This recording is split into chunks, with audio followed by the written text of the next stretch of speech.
Amigos, ¿cómo están? Quería mostrarles este proceso de disección que estamos llevando. Tenía que pasar de inflarlos y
Se ven unos pulmones sanos. Estos son de color rojo, tienen el tejido saludable y retienen el aire.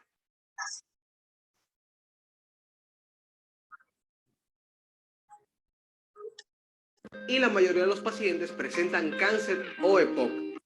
Así se ven unos pulmones sanos. Estos son de color rojo, tienen el tejido saludable, con capacidad para inflarse y retienen el aire. Y así se ven los pulmones de un fumador. Estos son de color negro por el alquitrán. Estos no retienen el aire y la mayoría de los pacientes presentan cáncer o EPOC. Entonces les decía yo, porque no sé si se escuchó, les comentaba sobre el uso del cigarro, el uso de los vapes y cigarros de marihuana. Todo lo que ustedes fuman va a causar un daño en el epitelio y la mucosa respiratoria, ¿sí? Por más que les prometan y les vendan la idea de que no todo va a cambiar, ¿sí? Pero obviamente hay grados.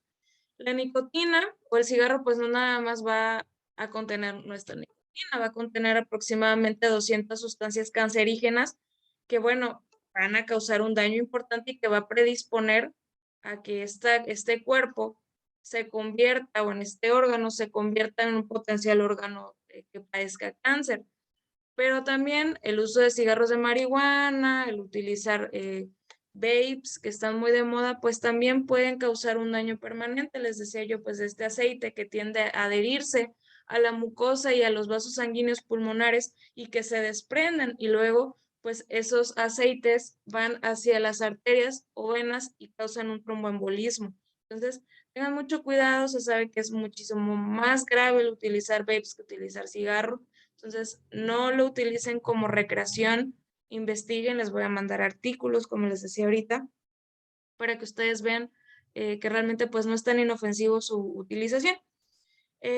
Aquí como ustedes ven, pues todos nuestros pulmones sanos son rosados, van a tener la capacidad de extensión, de contracción, y una característica de estos pulmones es que en cada lóbulo, recuerden, el pulmón derecho tiene 3, el pulmón izquierdo tiene 2, a su vez va a tener pequeños lobulillos. Esos lobulillos van a tener una arteria, una vena, ¿sí? Una vénula, un vaso linfático y una rama del bronquio terminal. Y eso nos va a permitir, bueno, pues hacer estos intercambios gaseosos de forma efectiva a nivel alveolar. Otra cosa que me parece muy importante que recuerden acerca de estos alveolos y de esta parte del sistema respiratorio es que dentro de los alveolos nosotros vamos a tener diferentes células, ¿sí? Estas células se llaman neumocitos. Aquí se les voy a poner. Neumocitos. Y esto me lo anotan, por favor. Tipo 1 y neumocitos tipo 2. Los neumocitos tipo 1 se van a encargar de hacer el revestimiento pulmonar, ¿sí? Pulmonar, o sea, mantener la mucosa pulmonar. Los neumocitos tipo 2 se encargan de producir una sustancia que se llama surfactante. ¿Qué pasa?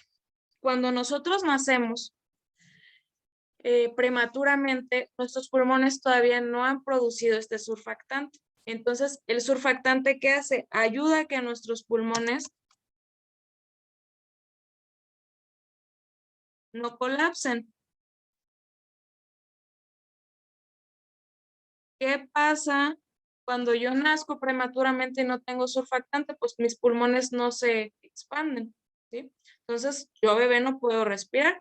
Entonces, me tienen que aplicar un medicamento que es surfactante, que proviene de vaca o de cerdo, y que, bueno, me va a ayudar a que yo pueda respirar. Pero mientras tanto, si yo no tengo surfactante y el hospital no tiene surfactante, pues yo tengo riesgo de morirme, ¿sí? Entonces, esto me lo van a notar. Los neumocitos tipo 1 nos ayudan a mantener el revestimiento pulmonar, y los neumocitos tipo 2, que son células, las células pulmonares, las tipo 2 se van a encargar de producir surfactante que nos ayuda a mantener pues ese pulmón que no colapse, ¿sí? Además, dentro de los alvéolos también tenemos macrófagos. Esos macrófagos, ya bien sabemos qué son, nos ayudan a mantener fuera o mantener fuera de microorganismos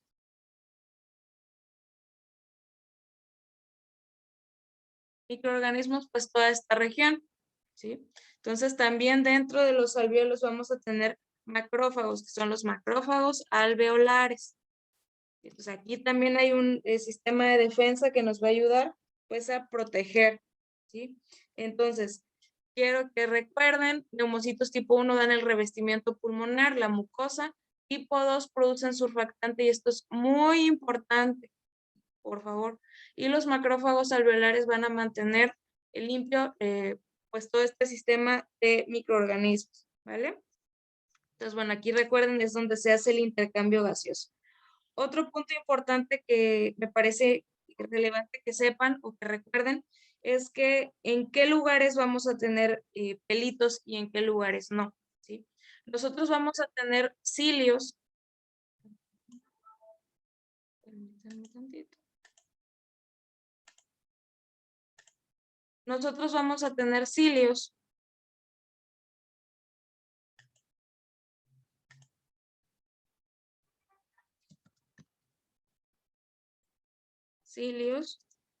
lo vamos a tener en la región de la nariz, lo vamos a tener en la región de la nasofaringe, vamos a tener cilios en la tráquea, vamos a tener cilios en los bronquios, y como tal en los bronquios, hasta los bronquios primarios y secundarios. De en fuera ya no vamos a tener cilios, ¿sí? Los cilios son pelitos que filtran el aire, ¿de acuerdo? Y vamos a tener otras células que se llaman células caliciformes. Estas células caliciformes producen moco, ¿sí? Entonces, ¿dónde vamos a tener células caliciformes? En la nariz, vamos a tener en la nasofaringe, vamos a tenerla también en la tráquea, vamos a tenerlo en bronquio primario y secundario. Pues las células caliciformes producen moco. Ese moco ayuda a que se peguen ahí los microorganismos para evitar que, bueno, tú vayas a tener alguna infección, ¿sí? O algún daño. Entonces el polvo y los microorganismos se quedan pegados en esa región, ¿de acuerdo? Y lo vamos a dejar. Esta diapositiva. Ahora, esto es en cuanto a la situación de las células que contiene o de los pelitos que tiene. Hay diferentes epitelios, no me voy a meter con eso porque realmente para ustedes eso no es tan relevante. Lo que quiero que sepan es que dentro de la mucosa, ¿sí?, nasal, hay mayor absorción, sí, como en cualquier otra mucosa, mucosa oral, mucosa vaginal, mucosa anal, tiene mayor absorción de medicamentos. Entonces eso es relevante para ustedes, ¿vale? Hay personas que nacen sin estos cilios que les acabo de decir o sin células caliciformes. Si tú no tienes pelitos, como les digo yo, que son los cilios, tú no vas a poder filtrar el aire y tampoco vas a poder mover el moco. Estos cilios funcionan como una ola, barren, ¿sí? Barren el moco y barren también cualquier microorganismo. Si tú no tienes cilios, tu sistema respiratorio no tiene manera de defensa, ¿sí? Entonces, es una enfermedad que pues, no es tan frecuente, pero sí se presenta. Entonces, estas personas pues se enferman más frecuentemente de infecciones, ¿no? De neumonías. Y pues si no produces moco, todavía tantito peor, porque aparte de que no tienes cilios, pues no tienes manera de protección para que los microorganismos queden detenidos de alguna manera para que no causen ningún daño, ¿vale? Ahora nos vamos a meter a la parte de la fisiología. En cuanto a la fisiología, tienen que saber que, bueno, nosotros vamos a tener nuestra ventilación pulmonar, que va a estar dada por la inspiración y la expiración. La inspiración quiere decir que ingresa el aire, ¿sí?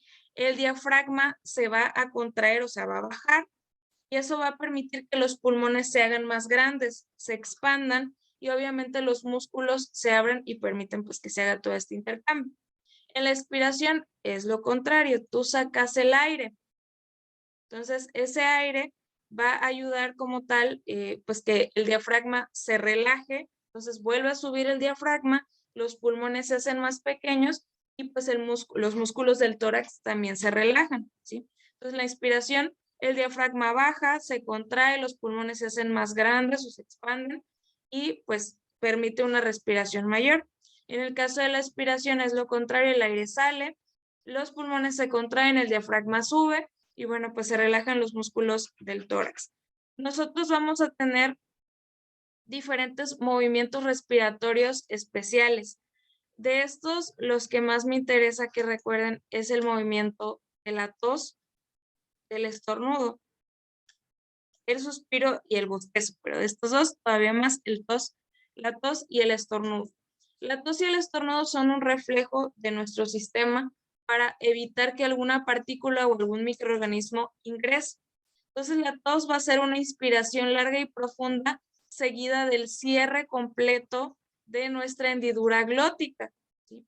Lo cual va a dar como resultado que se abra de golpe esa hendidura o esas cuerdas y entonces salga, ¿sí?, expulsado de forma rápida pues el microorganismo con moco o algún cuerpo extraño que esté ahí. Por eso nuestro organismo va a tratar de expulsarlo de esa manera, expulsar el moco, ¿sí? El estornudo va a ser una contracción espasmódica de los músculos respiratorios y va a tratar de expulsar el aire a presión a través de la nariz y la boca. ¿Para qué? Para eliminar los microorganismos. Muchas veces se da por estímulos de olores feos, polvo, partículas o microorganismos que nos hacen estornudar constantemente. En el caso del suspiro, pues bueno, es una inspiración larga y profunda, seguida de una expiración más corta pero más fuerte. Y el bostezo es una inspiración profunda a través de la boca y que produce una depresión exagerada de la mandíbula y puede ser estimulado por el sueño o por el bostezo de otra persona, pero la causa precisa pues aún todavía no se conoce plenamente. ¿Sale? El hipo va a ser una contracción espasmódica del diafragma, ¿sí?, del músculo que está aquí en la parte inferior, seguida del cierre de la región de la glotis, donde están nuestras cuerdas vocales. Entonces, el estímulo, por lo general, va a estar dado por terminaciones nerviosas a nivel abdominal, que, bueno, posteriormente todavía no se saben las causas plenas de por qué algunas personas que no están ingiriendo alimento les da hipo, pero bueno, se sabe que es estimulación de raíces nerviosas que provienen del árbol gastrointestinal. ¿Vale? Ahora, tenemos que hablar de volúmenes. Esto lo van a reforzar obviamente más adelante, pero me van a anotar todo esto porque ustedes manejan ventiladores y más si están en terapia intensiva o planean estudiar algo relacionado con neumología. Nosotros vamos a tener volúmenes y capacidades dentro de nuestros pulmones, ¿de acuerdo? Entonces, les decía yo, en la inhalación, ¿sí?, o en la inspiración, nosotros vamos a tener, ¿sí?, la presión diferente de nuestros pulmones. Entonces, los volúmenes que se intercambian durante la respiración y la frecuencia respiratoria se van a medir con un aparato que se llama espirómetro. Un adulto sano tiene aproximadamente 12 respiraciones por minuto y en cada inspiración y exhalación entran aproximadamente 500 mililitros de aire a los pulmones. Entonces, van a notar esto, el volumen corriente es el volumen de una respiración, ¿sí?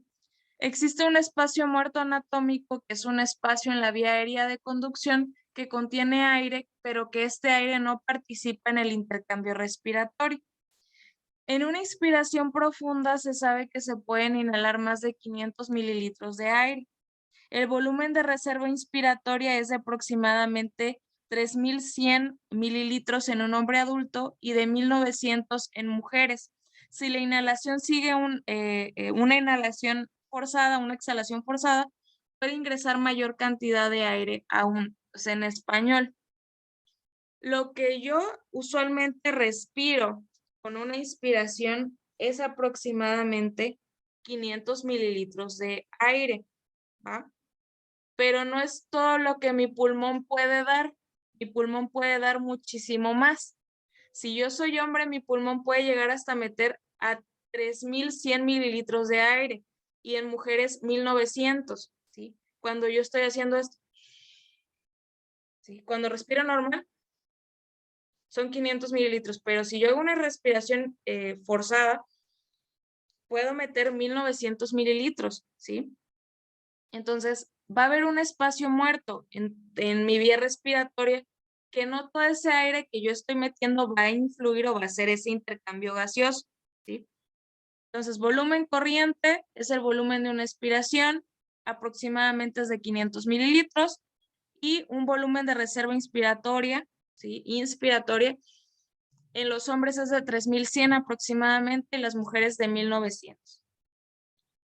Si se inhala normalmente y luego se hace una exhalación forzada, se puede sacar mucho más que 500 mililitros de aire. En los hombres podemos sacar 1.200 mililitros de aire y 700 mililitros en las mujeres. Entonces, por ejemplo, yo respiro normal, pero yo quiero sacar aire, yo puedo sacar más aire de los 500 mililitros que yo metí, ¿sí? Entonces, en los hombres es de 1.200 y en las mujeres 700 mililitros. Entonces, volumen de reserva expiratoria, porque estoy sacando aire, o de exhalación, puede ser de 1.200 forzado y 700 en mujeres forzado. ¿Sí? Entonces, esto se le llama volumen de reserva expiratoria. Todo esto lo van a anotar, por favor. Entonces, tenemos un volumen expiratorio forzado en un segundo, que es el volumen de aire que puede exhalarse de los pulmones en un segundo. Tenemos que anotar otra cifra que es importante, que es la capacidad inspiratoria. ¿Sí? Le van a poner capacidad inspiratoria, que es la suma del volumen corriente más el volumen de reserva inspiratoria. En español, lo que mi pulmón usualmente, yo meto a mi pulmón usualmente y lo que mi pulmón puede llegar a meter. Si yo les decía que en los hombres son 3.100 lo que pudiese llegar a mi pulmón, más 500 mililitros que meto usualmente, serían 3.600 en hombres. En mujeres son 500 más los 1.900 que les acabo de mencionar.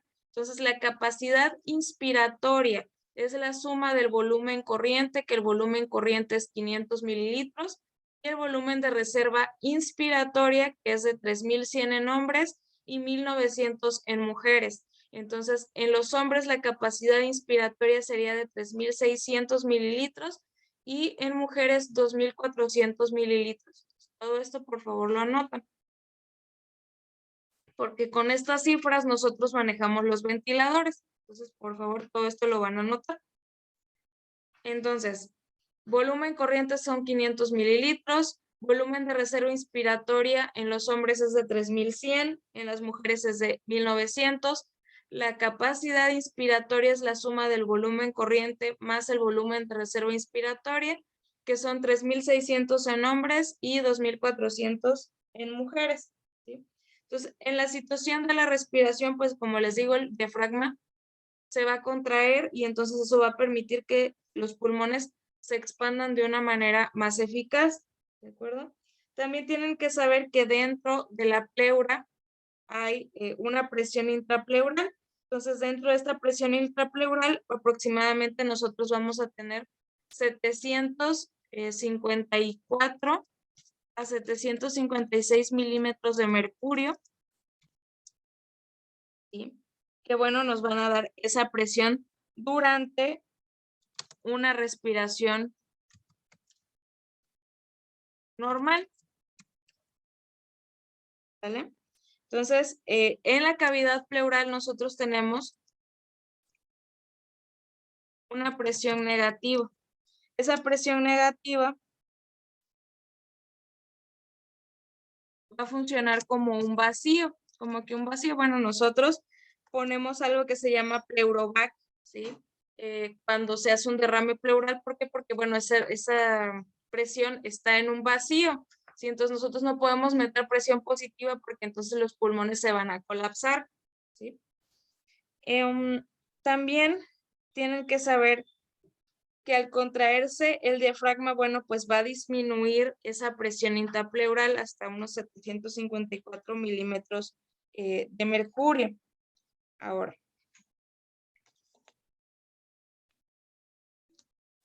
¿qué otros factores pueden afectar la ventilación pulmonar?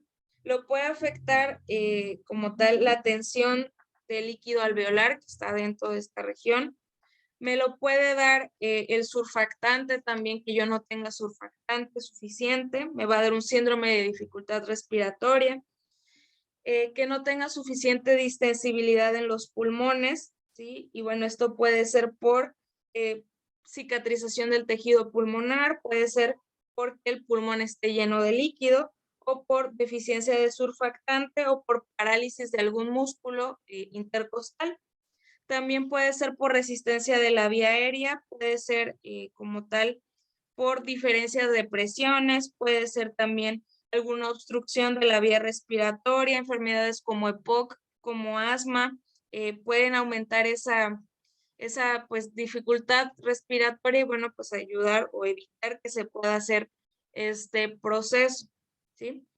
Entonces, en su libro de anatomía, que es el libro de Tórtara, hay una tabla que ahorita les voy a mandar también por WhatsApp, que van a anotar pues esto de los movimientos respiratorios modificados para que, bueno, lo puedan ir ustedes checando y pues que puedan anotar también cada uno, que lo que más me importa es la tos, el estornudo, bostezo, suspiro y el hipo. ¿Sale?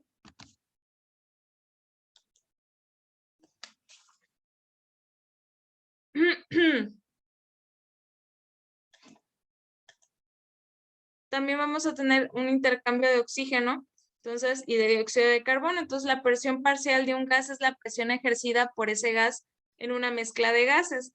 En la respiración interna y externa, el oxígeno y el dióxido de carbono difunden de un área de mayor presión a una de menor presión. La respiración externa es el intercambio de gases entre los alvéolos y los capilares sanguíneos pulmonares, y la respiración interna entre los capilares sistémicos y las células de los tejidos. Entonces, bueno, aquí se va a hacer todo ese intercambio de oxígeno que ya hemos hablado plenamente. Y en cada 100 mililitros de sangre oxigenada tenemos 1.5% de oxígeno disuelto en el plasma y 98.5% unido a la hemoglobina que está dentro de los eritrocitos. La unión del oxígeno y de la hemoglobina es afectada por la presión parcial de oxígeno, el pH sanguíneo, la presión parcial de dióxido de carbono y la temperatura que tenga el paciente. En cada 100 mililitros de sangre desoxigenada tenemos 7% de dióxido de carbono disuelto en el plasma, 23% combinado con hemoglobina como carbaminohemoglobina y 70% en iones de bicarbonato. Como saben, o como les mencionaba antes, en un medio ácido, la afinidad de la hemoglobina que está dentro de los eritrocitos por el oxígeno es menor y tiende a irse por el dióxido de carbono. Entonces, esto nos va a producir una acidosis respiratoria y una acidosis metabólica. Que, bueno, más adelante lo van a ver. También tienen que saber que, bueno, dentro de nuestro sistema tenemos un centro respiratorio que está formado por un centro respiratorio vulvar y un centro respiratorio en la protuberancia a nivel del sistema nervioso central, ¿sí?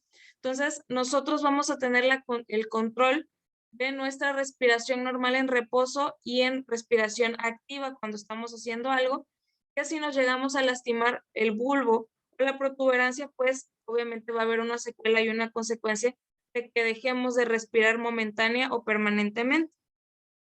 ¿Sale? ¿Sale?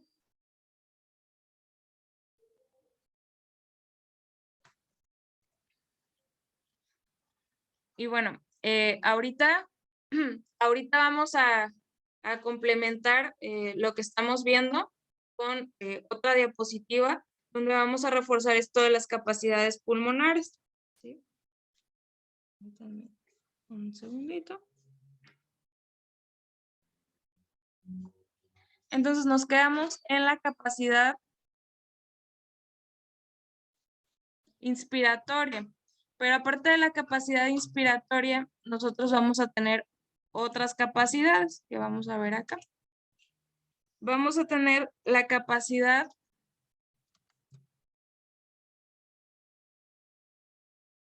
residual funcional, que es la suma, ¿sí?, del volumen residual más el volumen de reserva expiratoria. Entonces van a ser 1200 más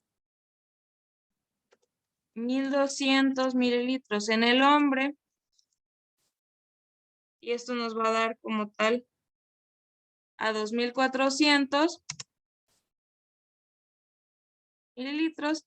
Y en las mujeres vamos a tener 1100 más 700 mililitros, que nos van a dar 1800 mililitros en la mujer. Vamos a tener otra cosa que se llama capacidad vital. Esta capacidad es la suma del volumen de reserva inspiratoria más volumen corriente más el volumen de reserva expiratoria, que sería entonces 4800 mililitros más 1200 mililitros en el hombre, que serían 6000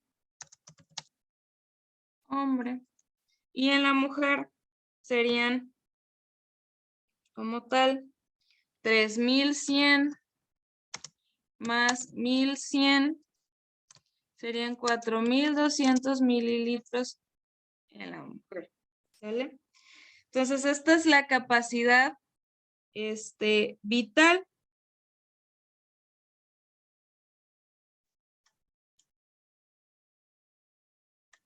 y la capacidad pulmonar total pues va a ser muy similar.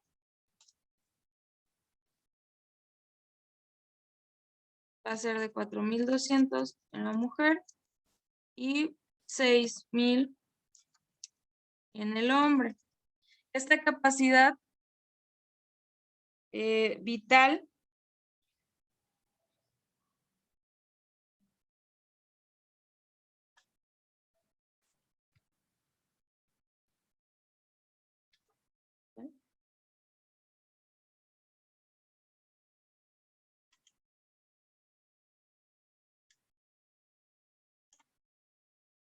todo esto es lo que nosotros podemos meter a nuestro pulmón, ¿sí? Entonces, por ejemplo, cuando estamos utilizando un ventilador, nosotros vamos a poder máximo meter esta cantidad de aire a nuestro pulmón, ¿sí?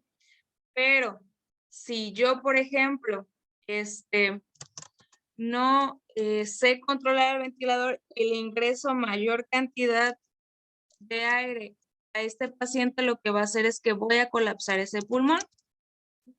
Por ende, hay que tener mucho cuidado con las cifras de cantidad de aire que vamos a ingresar a nuestro paciente. Obviamente lo vamos a aprender ya manejando el ventilador. Ahora, esta es la capacidad pulmonar total. También tenemos que ver presiones parciales, ¿sí? Las presiones parciales de oxígeno, presiones parciales de dióxido de carbono. Ahorita lo vamos a ver acá.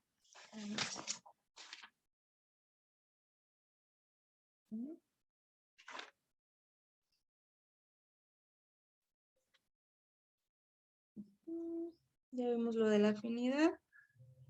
Vamos a ver esto por aquí. Aquí en nuestro libro.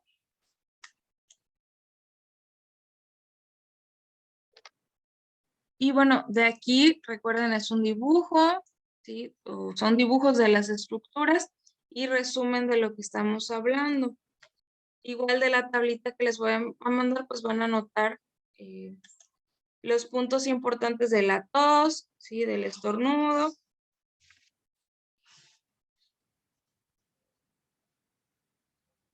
Ahorita igual se los voy a enviar.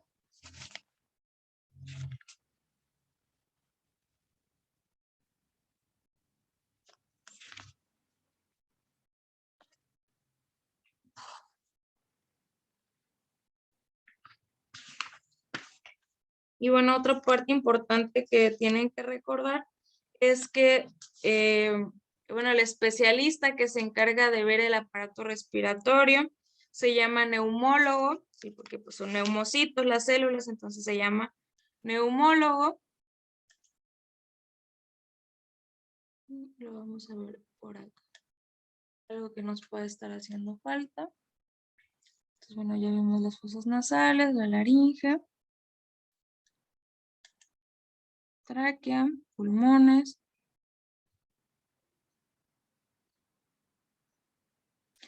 La cifra del espacio muerto anatómico es de aproximadamente 150 mililitros, ¿sí? Y bueno, va a estar ocupando la tráquea y los bronquios donde no se va a hacer un intercambio efectivo de gases.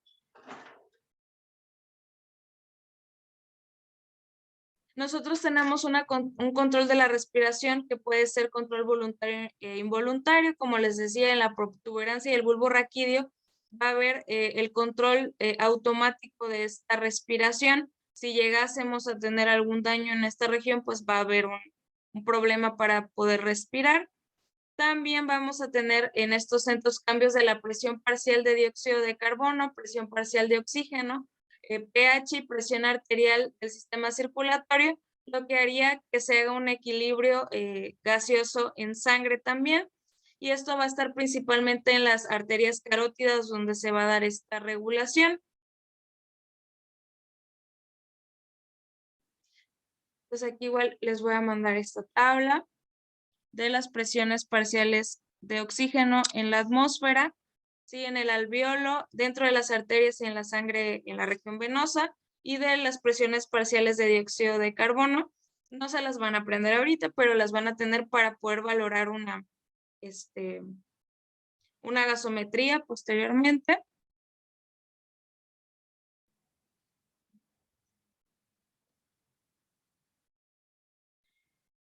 Y bueno, con estas presiones parciales nosotros podemos hacer diagnósticos de alcalosis metabólica o acidosis metabólica. Ahorita también les voy a enviar una tablita y se les voy a explicar. A ver, permítanme un segundito nada más para encontrar la tablita y explicárselas aquí.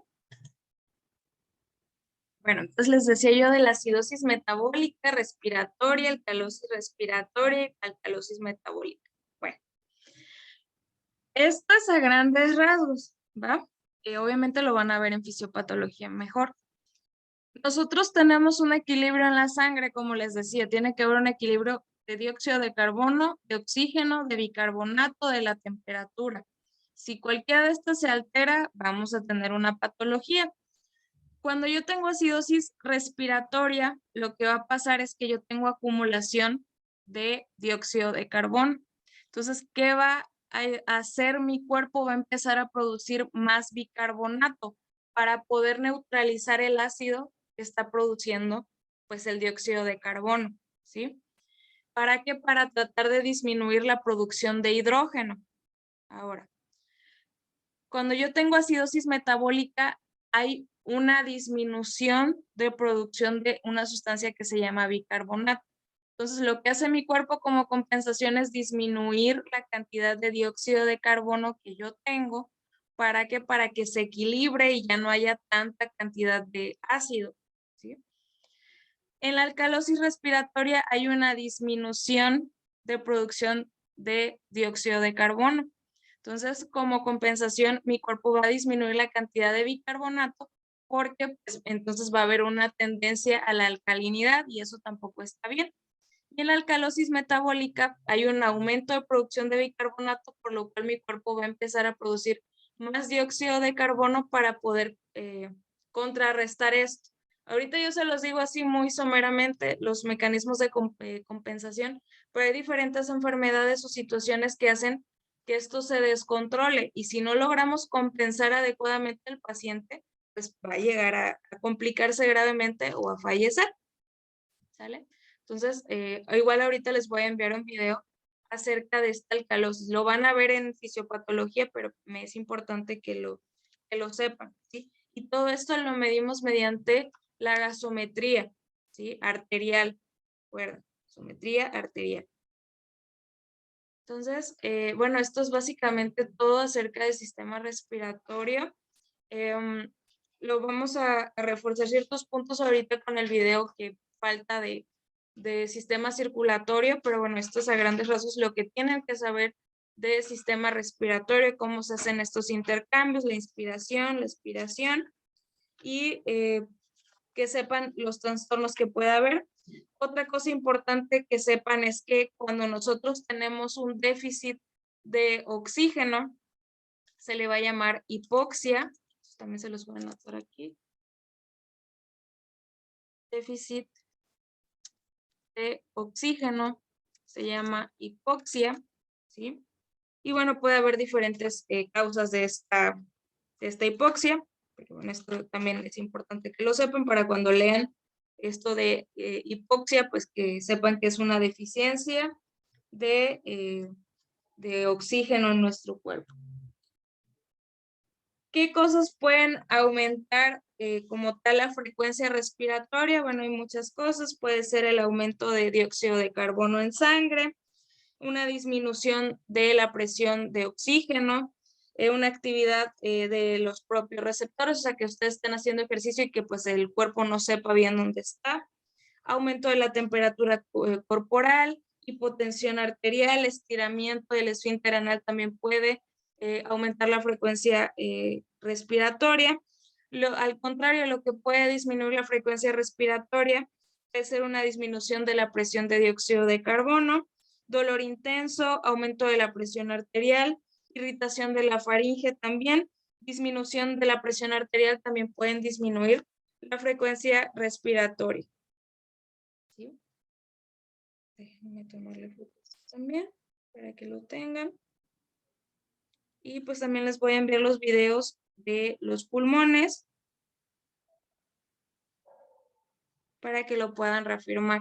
¿Sale? Pues bueno, esto sería todo. Recuerden, son dibujos y es un resumen de este tema en especial.